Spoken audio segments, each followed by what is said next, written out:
Hey everybody, that's me fixing my hair. You don't mind. Here we are. Welcome to Wednesday Q&A with Julie. Um, Today is January 8th, 2025. Happy New Year. Wow. 2025 is going to be a very, very exciting year. And wow, what to start with first? I don't know about you, but I had this long break and I did a Facebook Live about how I was going to stay on track and how I was going to, cut some things out and take care of myself and things like that. So there were three things that I said I was going to do. All right. One of them was that I was going to catch up on some business. Well, actually, there was one more thing. I said I'd be on social media a lot. I said I was going to take care of myself, get enough rest, also continue to exercise, and that I was going to eat pretty well. So I'd say I did three out of the four. One thing I didn't do is I didn't go on social media a lot. I didn't post a lot. So if you're watching this and you missed that, thank you. I'm glad that you missed it, and also thank you for your patience. It was just a decision I decided to make, and it was just a really nice 2 weeks to be a little bit cleansed. You know what I mean, from social media. So I hope you get where I'm coming from. I took good care of myself, up on some things. Didn't eat too badly, and going on 4 months now, alcohol free. Pretty excited about that. So yeah, 3 out of 4, or yeah, 3 out of 4 is not bad. The reason why I bring this up is maybe you committed to doing some things over those 2 weeks, and maybe the wheels absolutely fell off the wagon. Do me a favor, do us both a favor, and don't beat up on yourself for it. I had some moments where I was like, oh, I haven't been in Facebook, and I had a couple of people reach out to me, hey, how are you doing? I haven't seen you on Facebook. And while that's just so sweet, I felt a little bit kind of guilty. And I just know that moving forward, even my version of myself from yesterday to today is a bit better. And give yourself some grace on that too, because sometimes you're going to backslide. Sometimes you're going to be quiet for a while. Sometimes you're going to start up bad habits again. Tomorrow's always a new day. And again, give yourself some grace because life's pretty short and it's definitely too short to beat up on yourself too much. So I wanted to make sure and talk about that. So a lot of questions came up. One of the things I definitely did was I had a couple of really interesting coaching calls and I got right back into coaching on Monday with like 4 different people. So that was totally awesome. And I want to let you know that my last Q&A, which was, I think it was December 18th. I did this awesome recording, and somehow the video did not transfer in the Zoom recording. And most of the video was a couple of things that I'm going to show you right now, but the audio went really well. So the audio link is around here if you want to have a look. And any of the visuals that I mentioned in the audio, they're going to be here. And there's also going to be downloads for that information available as well. So what I was talking about back on January 18th, or sorry, December 18th, I believe it was how to do wholesaling in British Columbia. It can be tricky. It is not as easy as it is in other provinces, certainly not Alberta. And since, British Columbia and Alberta are so close, and there's just so much back and forth between the two. I know tons of people from BC moving to Alberta. And of course, I know tons of people who are and have moved from Alberta to BC. So there's just this massive crossover. When it comes to real estate investing, it's a pretty big difference, okay? Not only one of the big differences is that we have land transfer tax in British Columbia, which can be super expensive. it just totally adds numbers to the purchasing of any kind of property, with the exception of, I believe, First Nations land.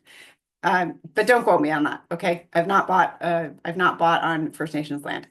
Now, the other thing is about wholesaling. So as you probably know, I have a wholesaling course that I built with Brendan Skilton Douglas, who is a professional wholesaler in Edmonton. And we created this fantastic course, and a lot of people have taken it and had amazing success in Alberta, and more people are taking it in British Columbia. And there are just some differences between the two provinces.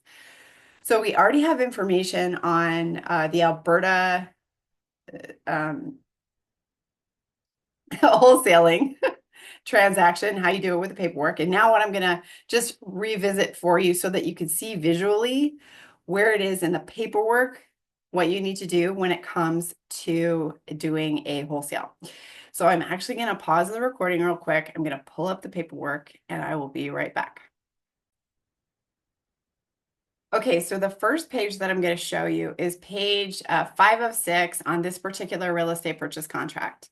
This was a property that we purchased in Kelowna, and we wanted to make sure that we had the consent of the seller to assign the contract. And so I have a couple of different examples, but I want to read you this one because it's easy actually to read the wording. All right, so this was done through a realtor, in this case, actually in the other case as well, because we found these great deals and we wanted to make sure that they were assignable. So it is in the clauses, they go numerically. Okay, so they start at 1 and they go all the way down to, I don't know, I don't have that off the top of my head, but there's right here is 20 is assignment of remuneration, and 20A is restriction on assignment of contract. Okay, so they inserted this into the BC regulations. So in order to protect sellers, basically, because there were a lot of, I guess, shady deals going on where people weren't disclosing things and people were feeling cheated. And so they put a regulation in. So it's basically 20.A. So this is where it says the buyer and seller agreed that this contract, A, must not be assigned without the written consent of the seller. And B, the seller is entitled to any profit resulting from an assignment of the contract by the buyer or any subsequent assignee. Okay, so this is the clause that you have to deal with in BC real estate purchase contracts if you want to assign a contract. And I went over in the audio all the things that you need to do and all of the checks and all of the balances and the things that you need to say to the seller. You need to be transparent. You need to let the seller know, hey, I'd like to make money here. I also want to help you. And this is how I do it. Okay, so there's many ways to be transparent and to be upfront. And you're going to be working with people that you want to help. Okay, so if you want to do wholesaling and you get a great deal under contract, then you need to make sure you've got this clause properly dealt with. If you leave it open and you try to sell the contract, then any profit that you make will go to the seller of this contract, of the owner. Okay, so you make sure you pay attention to this. All right, so it's clause 20.A. So in this deal, we just wanted to be able to easily assign it. At the time, we didn't have a company created, and we wanted to make sure and have an accepted offer.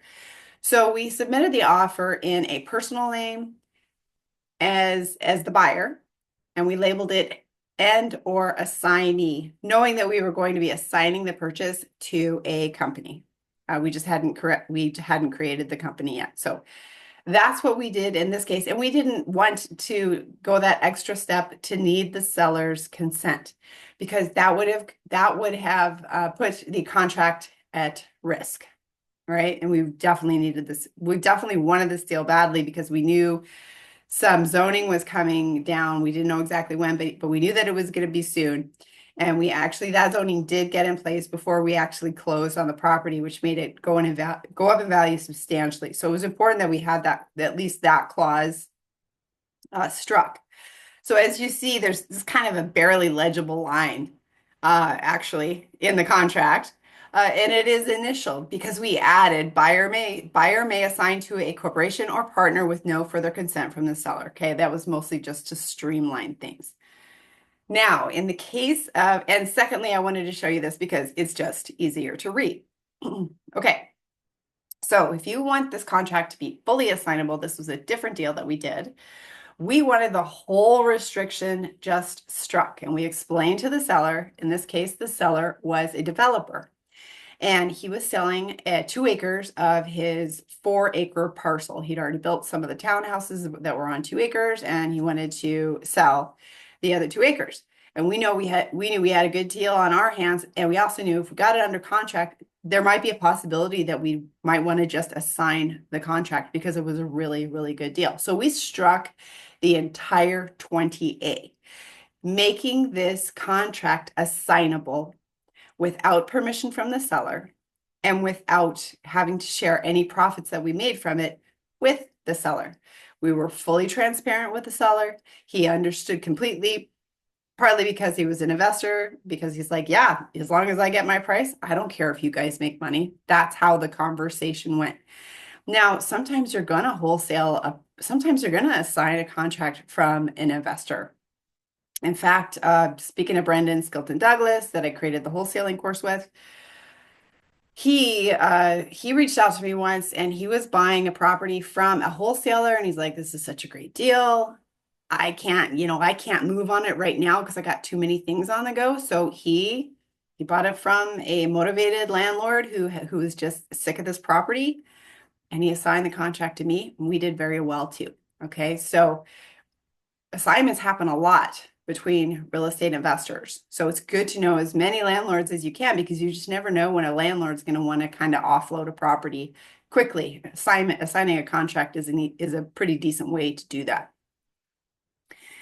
But secondly, and I go over this in the audio, sometimes you're dealing with a motivated seller because maybe there's been a death in the family, or maybe in one of the cases that we bought a property, we had an elderly couple and they just had bought the property so long ago, they didn't want it anymore.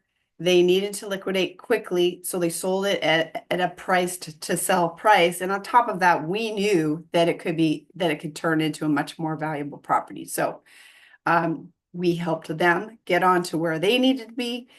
Although they always thought that they'd build their dream home there, that just never came to be. They ended up being able to use all of that money that they got from the property to help them in their next stages, which we were told was basically living in a nice retirement facility. So good things all around. And then there are people that are going to be moving that are motivated. There are people that can get a property from an estate. There are people sometimes, they get divorced and they want out quickly. Sometimes people have let the house go. This house that I'm in right now, we bought actually out of foreclosure way back in 2012. And the guy he just fell on tough times, and we actually bought it from the bank because he ended up falling behind. So sometimes people don't want to work with realtors because they're kind of embarrassed.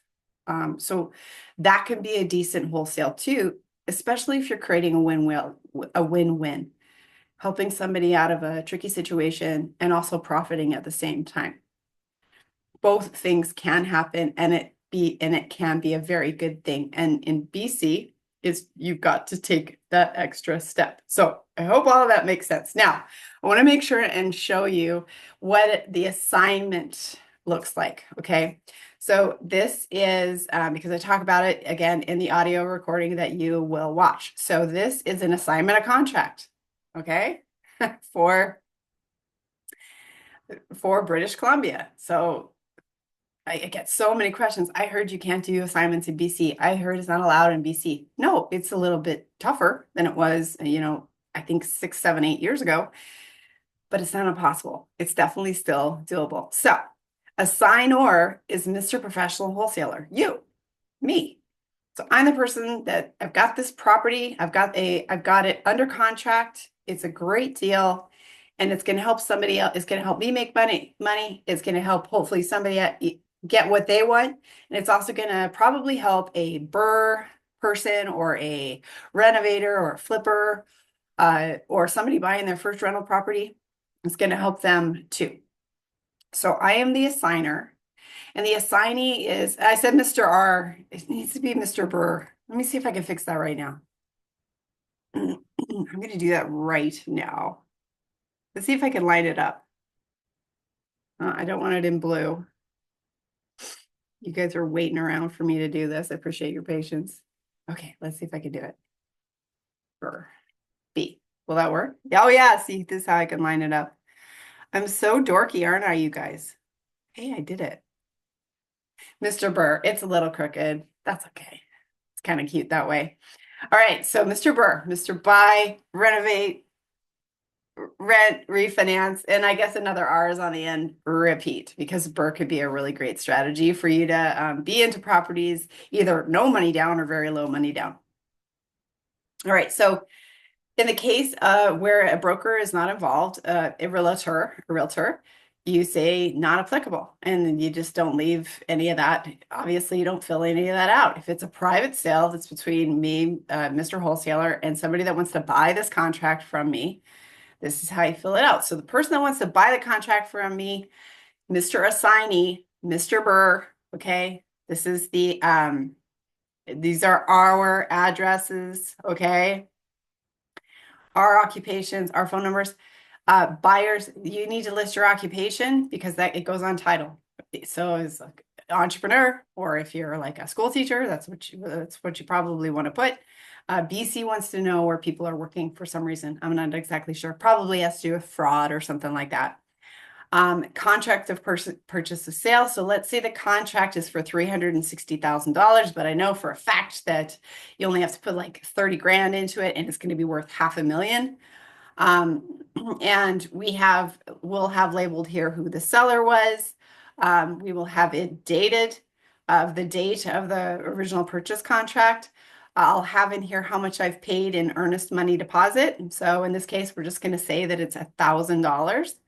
And you want to have, I have here 123 Any Street, Kelowna, BC, and with the legal land description. All of this is mirrored. This is what you copy from the original offer to purchase, okay? And then terms. So it's pretty flexible. So what you want to do is if you want to decide, okay, what do I want out of this? So in this case, I know I want to make $10,000 net to assign this contract. I already know that it only needs about $30,000 worth of work, and then it's going to be worth $500,000. So this is a good deal for somebody, all right? And I want my deposit paid back, which is $1,000. I want the balance of the assignment amount. So I want to make a total of $10,000. So I want what I've put forth back to that I've already put forward to secure the contract, which is called an earnest money deposit. And I keep it in my lawyer's trust account, by the way. I do not put it in the seller's trust account. You want to keep it in your own trust account because you have more control that way. And with the balance of the assignment amount, which in my case is $10,000, all right? And so the assignment amount is right here. It's A plus B. Very simple math. Keep your math simple, folks. $10,000. So instead of the purchase price for the new buyer being $360,000, it's $360,000 plus my $10,000 assignment fee of $370,000. And again, there's lots of meat on this bone, as my partner, Robinson Puche likes to say. There's still a lot of profit to be made, okay? So the deposit is $10,000. I want it. I want all 10. And I want it once all of the buyer's conditions are removed. So I'm assigning this contract to Mr. BRRRR, and once he has removed all of the conditions like financing or inspection or whatever it is, once he's removed conditions, hey, it's your contract now. I want my money. I don't want to wait until it closes. I want it as absolutely soon as possible because then it's up to him to complete. If there's any hiccups or snags along the way, I'm sorry, but you go into these things eyes wide open. All right. So I want it as soon as possible, but you can do it. You can do it on closing. You can do it over time. You can do it monthly payments. Do whatever you want to do. Um, and $10,000 is it's nothing to sneeze at. $2,000 is nothing to sneeze at. I've got this OREIG member here in Kelowna. He in grade 11 of high school, he goes over to KSS, Kelowna Senior Secondary. He started wholesaling deals out in Ontario, and he'd only make $1,000 or $2,000. But by the time he joined OREG, he'd already made $15,000 on assigning contracts. Yes, in Canada. Okay, everybody thinks it's only super doable in America or Alberta, but no, it's like you can do it anywhere. So all monies of this deposit, they want to go to my lawyer. I want all of this money for this wholesale deal to go to my lawyer. And I can also say, all deposits will be delivered to me or my bank account number. It doesn't matter. The paperwork is here. Once it gets paid, it gets paid. There's a paper trail. It's all good. It's all good in the hood. I don't know why I said that. Anyway, if there are any additional terms, you list them here. I don't usually have additional terms. You keep the property address here because again, it's an assignment contract that's directly related to the original offer to purchase. And then on and so forth. But I wanted to show you this is kind of the meat and potatoes of the assignment contract. And if you have any further questions, then you definitely just reach out to me. You know how to find me. If you're watching this, you should know how to find me. If not, just Google me. Okay? So that is that. I'm going to pause the video again, and we're going to go on to further questions that we've had over the last little while. Pause. Pause recording. Yeah. Okay, I'll be right back. Recording. Okay, awesome. So I had a couple of really cool questions happen over the last 10 days or so. And one was just actually kind of a story that is a progression of a coaching client that we started working with. So I talked about in the last Q&A how Wes and Matt Barker, the Barker brothers, I like to call them, from up in Williams Lake, they put a Facebook ad up, and before they knew it, they had a motivated seller. Now, we had conversations about this deal, and I was like, okay, guys, go check this, this, and this. Because what they discovered is that there had been a gas station on the property. It's really interesting. This property was in the middle of a neighborhood. All of the lots are the same size, but this property in the middle of, 6 other houses was zoned commercial. Because 10 or 15 years ago, they had the owners of the property had built a car repair shop, not a gas station, but a car repair shop.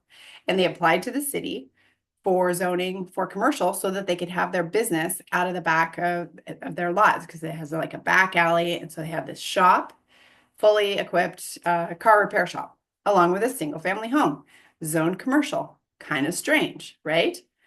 That said, that's what was going on. And these folks were having a little bit of a tough time moving houses. They wanted to move from where they were to a different place. So they got to talking, and they were motivated sellers, but they were kind of discovering that this deal may not be all it's cracked up to be because what they're thinking is, oh, it's own commercial. We can build like an apartment building.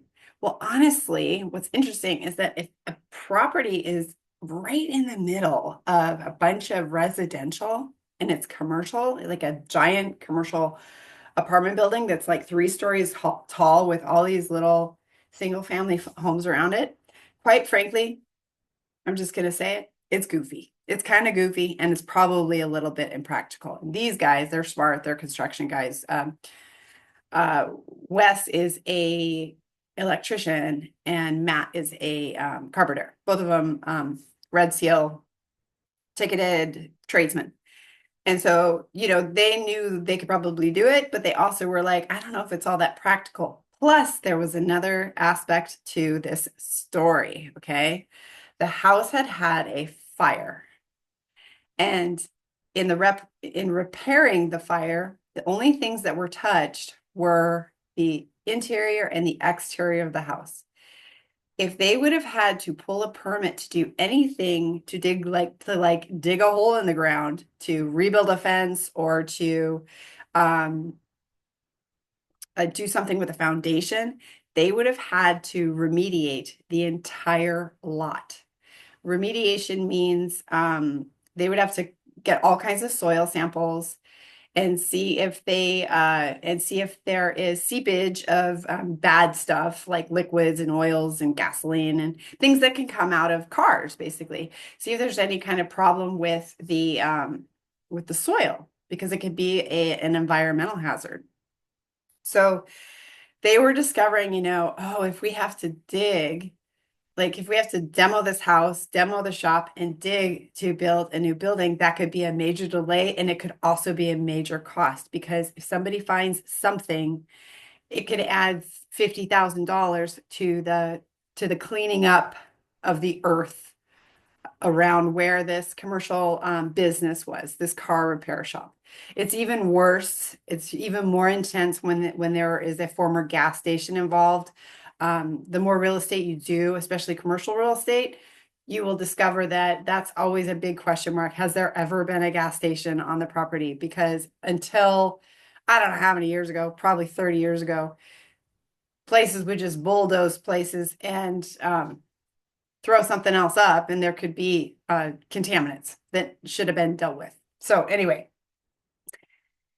that's going to happen, folks. You're going to find deals. You're going to be so excited, and you're going to want to just charge forward. And these guys are smart, and they've actually taken a lot of training before they started working with me.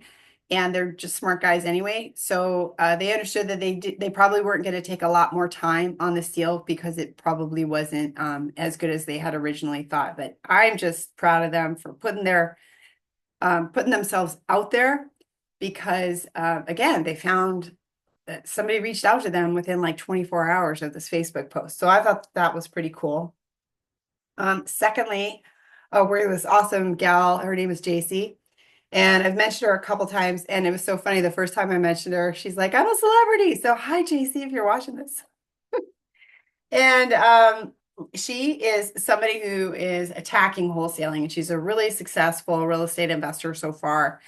And she's working full time. She has two little kids, a great husband. And so she has those time constraints, especially when you have little ones. Your time is even more limited because that's just a window where they need you so much. They need so much of your time that you really have to find effective and efficient ways to find deals. If you're not able to like go and knock on doors on your own and stuff like that. So we were talking. She was asking me, okay, what are some other ways that I can find deals that are off market? And one of the things you can do is do a joint venture with a realtor. Okay, so you can approach a realtor and you can say, hey, this is what's in it for you if you send me deals that you're not that aren't a fit for you, and basically show them how it can incentivize them. So one of the wholesalers that I know, he sets up a joint venture with a realtor who's already marketing, who's already got Facebook ads going, and he gets all kinds of seller leads. And he basically just gives the ones that he can't use over to Brendan. It's Brendan. And so what Brendan does is every time he gets a deal that turns into money from his contact, then he compensates him somehow. And then the second thing that he always does, no matter what, if he's transferring the deal to a flipper, is he's like, you got to use this realtor. This realtor is awesome. He does great work.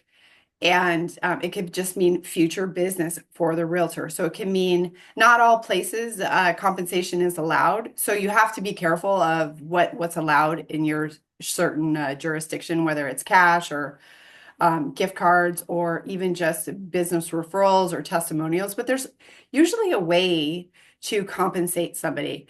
Like I said, even a testimonial can go really far. So that's something that you can do. Some people do pay high school students to flyer a neighborhood. So you print 1,000 flyers and ask high school students to go and flyer the neighborhood. You can get one deal from one massive flyer distribution. And then, of course, you can always go through Canada Post, of course, or the U.S. Postal Service, wherever you're uh, listening to this. Canada Post just got off strike, so that would have been a real pain if you were doing that when Canada Post went on strike, if that's your only lead generation method. But you can do flyers through Canada Post, and it's pretty affordable. So those are some things that you can do.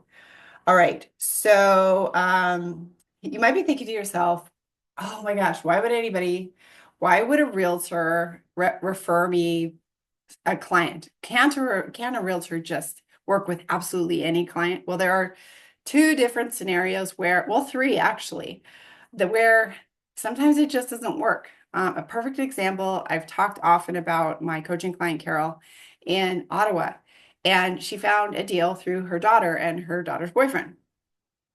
Her daughter's boyfriend's aunt was selling her house and she hated realtors. She got so mad at a realtor, the last one she met with, because the realtor was just like, oh, well, this is a great house. All you have to do is spend $130,000 to renovate the kitchen and all the bathrooms and redo the flooring and repaint everything and change out all the fixtures and I'll be happy to list your property. So she was just like, screw that. And then she was like, realtors, no, no more realtors. I won't ever work with one. So sometimes that happens. Some people just refuse to work with realtors. I work with realtors all the time, by the way. Um, Another reason sometimes people will list, uh, a realtor it might not work for a realtor because maybe the realtor doesn't want to show a messy house, a hoarder house, a house that has dog poop on the floor. Now, for all of you people out there who know a real estate investor who loves ugly houses and messy houses, when they look at that kind of thing, they say things like, I smell money. That's from Ron LeGrand. I took Ron LeGrand training back in 2002. And the messier the house, the better. Because really then you're really taking a problem off of somebody's hands, okay? And letting somebody else take over. Then the second scenario, so that's a perfect wholesale to a flipper or to somebody who wants to do a burr. And sometimes people don't have equity. Sometimes they've just bought and they've bought with CMHC, and maybe there's a job transfer or there's a divorce or a death or something happens and they just don't have equity literally to pay a realtor. There's just no room because maybe the property hasn't gone up in value. So that's a good opportunity for anybody that wants to do lease options or rent owns. And yes, you can assign a lease option contract or an agreement for sale contract. You can also assign a sub 2 contract. Okay, so keep all of that in mind. Sub 2 is an American version of assignments, of agreements for sale. Okay. So far, so good. I've talked about a lot of things so far, but I did want to expand on some of those questions because, hey, realtors want to make money. Realtors want to help people. Realtors want to be that guy that'll help anybody, no matter what, whether or not he's getting a commission. Um, everybody does. And again, when I think of when I get business from a realtor, I always try to make sure. And again, if it's a wholesale, if I'm going to list it with somebody, I want to list it with. If I got the deal, if the deal came from a realtor, I want to make sure and try to use that realtor, so that at least, like I said, you can give them the promise of future business. So I hope that makes sense. All right. I'm just looking over at my list here. By the way, folks, my list. Don't be afraid to make a list and reference it and tell people that, hey, I'm working off a list. You don't have to memorize everything. Dear Lord, if I tried to memorize anything, I'd forget 75% of it. All right. So, yeah, those were the big questions. I'm also getting some questions about the OREG back office. So OREG, we have two forms of OREG. One is the Okanagan Real Estate Investment Group, which is a live networking group that I founded back in 2016. And it is an awesome local group for like-minded people to get together and learn, grow, and prosper. in person.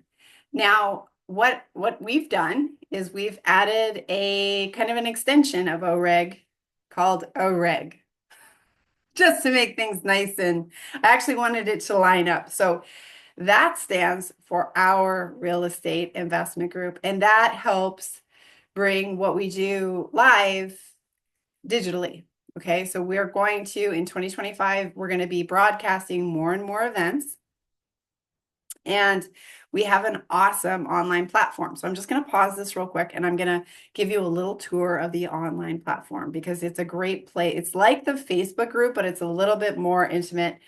And it's for people who are investing in themselves, real estate investment, training wise. So this is for my virtual OREG members. This is for my live in-person event OREG members, for anybody who buys my online courses, and I'll show you some of them. It's mostly people, right now we got a tremendous amount of interest and some really great testimonials on the wholesale training.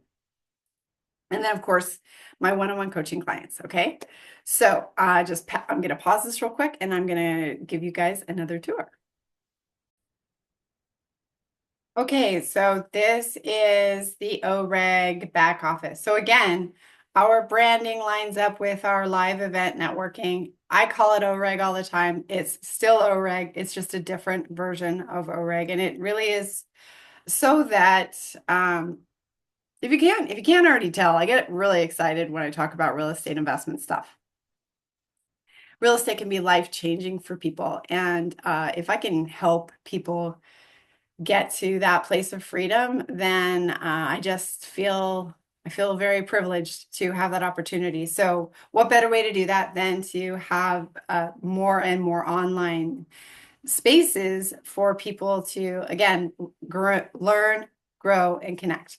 So I put all of the recordings in here. I'll put this Q&A recording in here as well. And we have, so far, 58 members. That's people that are digital members, live person members, again, course participants, and my coaching clients.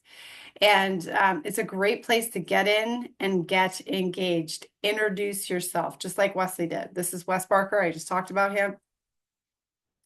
He wants to connect with 96 amazing individuals. So it's my hope that 58 of them come from here. And he's also put a similar post into the Facebook group. Okay, so make sure and look out for the Facebook group. And if you haven't already asked to join, it's right here. I'll just put the link for the Facebook group down below. But some of the fun things, so when you're doing a post, you need to have a title. So, hey there, welcome back. And I love to do GIFs or GIFs or however the heck you call them. Let's go 2025. Okay, and I like to say at everyone. I don't know if everyone can do everyone. I know I can, probably because I'm the founder, but I'm going to figure out how to make sure everybody can. And then I love GIFs. They are super fun to use. So you have to kind of monkey around with this and go to the GIF and you want to search. So you see there's all these funny things that you can do.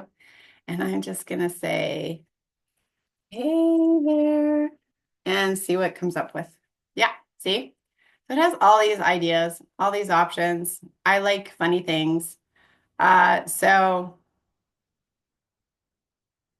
yeah, I don't know which one I'm going to choose. I'm probably just going to choose this kind of silly little one. That's Pants Bear. Okay, who cares? And I post, but you can post a video, you can post a picture, you can post hopefully your first big check and tell the story around it.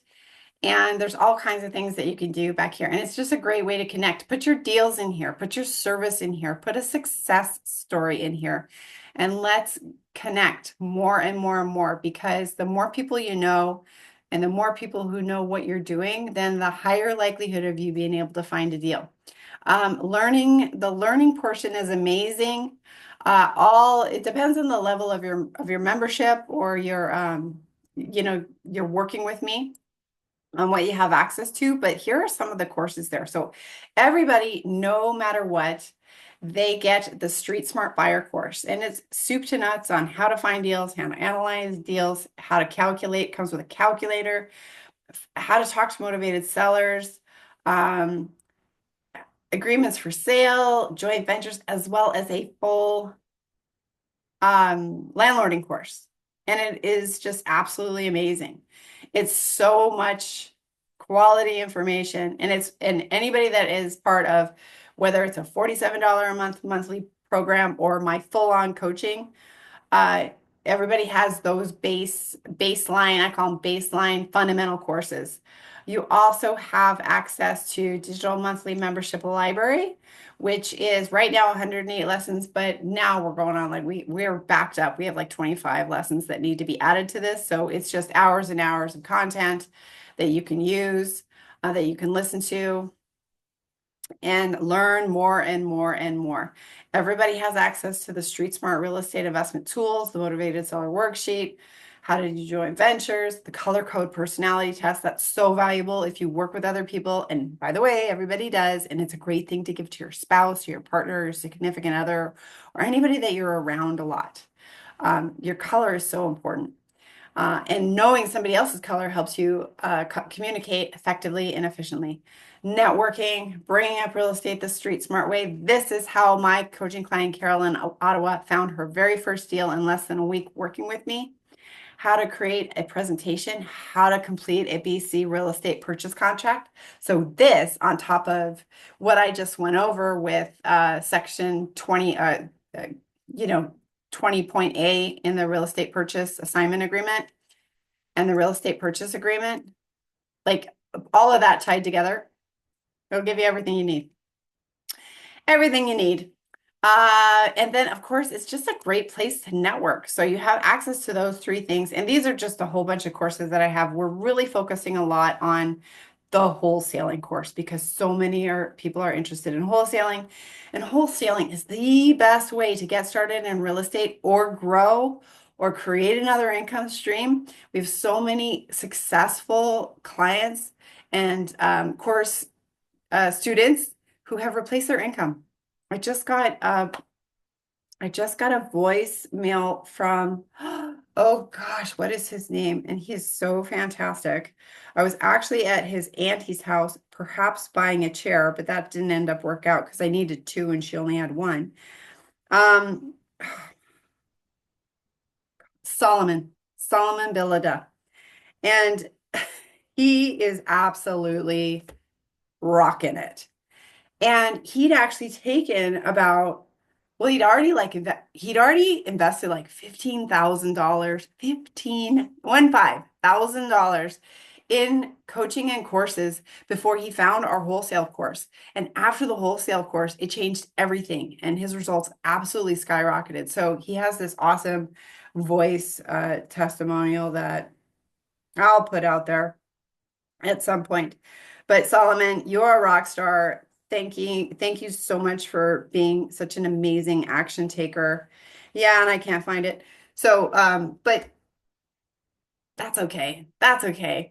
Um, whatever level you're at, you can always upgrade. But if you are an OREIG member, either digitally or in live in person, make sure you're taking advantage of this and connecting with other people because all these people are people that are willing to invest in themselves. And that just, it puts you in that, you're like the top 5% of the top 5% of people that understand that it's really, really important to network. So that's just a little bit of a tour of the OREIG back office. We've got we've got some leaderboard stuff coming up. And that has to do with activity within the platform. So that's going to be really exciting. And it also shows you all the events that are having. So every Wednesday we're having a Q&A with me.